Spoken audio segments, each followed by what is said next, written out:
আলেম পরামর্শ দিল, তুমি যে এলাকায় থাকো এলাকাটা ভালো না, এলাকাটা ছাড়ো, এখানে সব ডাকাতদের এলাকা, তুমি একটা ভালো এলাকায় যাও, ওখানে যে তওবা করে ভালো মানুষ হয়ে যাও। সে নিয়ত করে কাপড় চোপড় গুছিয়ে ভালো এলাকায় যাবে, ঘর থেকে বেরোয়ার সাথে সাথেই মালাকুল মাউত চলে আসছে, তার রুহু কবজ করে ফেলছে। এখন রুহু কে নিয়ে যাবে? ফাজাআত মালাইকাতুর রাহমা ওয়া মালাইকাতুল আযাব, রহমতের ফেরেশতারাও আসছে, আযাবের ফেরেশতারাও আসছে। রহমতের ফেরেশতারা বলে না না, সে তওবার নিয়ত করেছে, যদিও তওবা করতে পারে নাই, যদিও ভালো এলাকায় যেতে পারে নাই, তওবার নিয়ত করেছে, অনুতপ্ত হয়েছে, ক্ষমা চাওয়ার চিন্তা করেছে, আমরা তার রুহু নিয়ে ইল্লিনে রেখে দেব।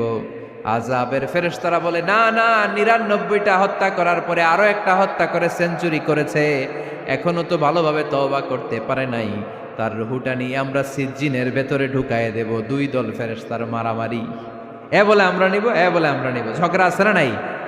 আল্লাহ বললেন রাখো রাখো, ঝগড়ার দরকার নাই, এক কাজ করো, যেখানে মারা গিয়েছে ওইখান থেকে ফিতা দিয়ে মাপতে শুরু করো।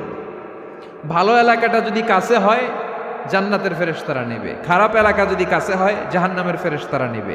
খারাপ এলাকা তো একেবারেই কাছে, ঘর থেকে বেরোয়ার সাথে সাথে মৃত্যু হয়েছে, আর ভালো এলাকা তো অনেক দূর। আল্লাহ জামিনটারে আদেশ দিলেন, জামিন, এই অনুতপ্ত বান্দার জন্য তুই ভালো এলাকাটা কাছে চলে আয়, ভালো এলাকাটার জামিনটা তুই সংকুচিত হয়ে যা, যদিও ঘর থেকে বের হয়েছে একেবারে কাছে, খারাপ এলাকা হাজার হাজার মাইল দূরে চলে যা। ফিতা দিয়ে মাপ দিয়ে দেখে, সর্বনাশ, ভালো এলাকাটা তো একেবারেই কাছে, খারাপ এলাকাটা অনেক দূরে। আল্লাহর ফয়সালা অনুযায়ী রহমতের ফেরেশতারা তার রূহকে নিয়ে জান্নাতের ভেতরে ঢুকিয়ে দিয়েছে। ৯৯টা হত্যা করার পরে আরো একটা হত্যা করে সেঞ্চুরি, ১০০টা খুন করছে। আপনি কয়টা করছেন? আমি কয়টা করছি? তো ১০০টা খুন করে যদি ও মাফ পেতে পারে আমার আল্লাহর কাছ থেকে, আমরা কি ক্ষমা পেতে পারি না? ওর পাপের কাছে আমাদের পাপ কি? কয় ওয়াক্ত নামাজ ছাড়ছেন আপনি? কয়টা মিথ্যা কথা বলছেন? কতবার ঘুষ খাইছেন? কত টাকা সুদে লাগাইছেন?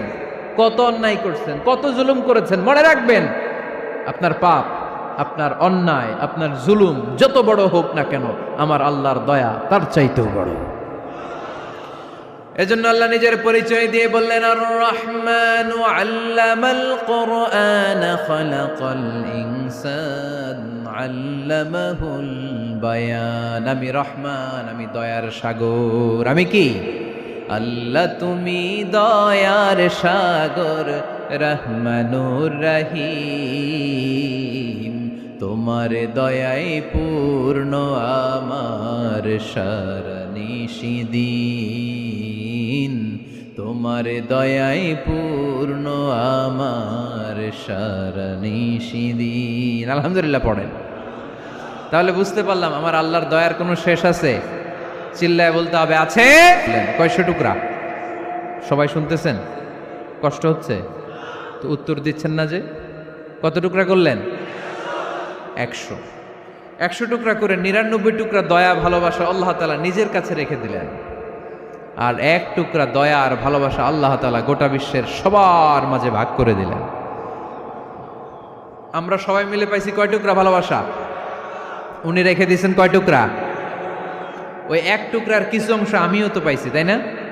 আপনি পেয়েছেন, আমরা সবাই পেয়েছি, গোটা বিশ্বের সবাই, আদম আলাইহিস সালাম থেকে শুরু করে কিয়ামত পর্যন্ত যারা আসবে, এসেছিল এবং এখন আছে, সবাই মিলে কয় টুকরা? ওনার কাছে কয় টুকরা? কিন্তু এই ১ টুকরা যে আমরা সবাই ভাগে যোগে পাইলাম, আমাদের ভালোবাসার নমুনা দেখছেন? একজন আর একজনের ভালোবেসে বলে